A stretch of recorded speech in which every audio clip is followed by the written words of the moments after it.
అందరికీ నమస్కారము.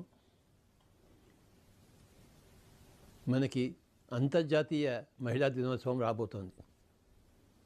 మార్చ్ 8వ తారీఖు. ప్రతి సంవత్సరము మనం చక్కగా చేసుకుంటున్నాం. పిరమిడ్ స్పిరిచువల్ సొసైటీ మూమెంట్ అంటేనే ఇది ఒక మహిళల మూమెంట్.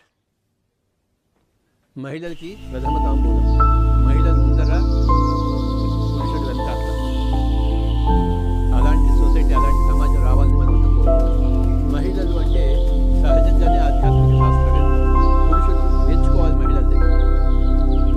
కనుక మనకి ఈ అంతర్జాతీయ మహిళా దినోత్సవం చాలా ముఖ్యమైన రోజు. మనకి విశేషంగా మనం చేసుకుందాం. గొప్ప గొప్ప మహిళల యొక్క అనుభవాలన్నీ విందాం, వాళ్ళ దగ్గర నుంచి సందేశాలు తీసుకుందాం. మనం ఎన్ని అనుభవాలు వింటామో మహిళలది, ఎన్ని సందేశాలు తీసుకుంటామో అంతగా మనం ప్రభావితం అవుతాం.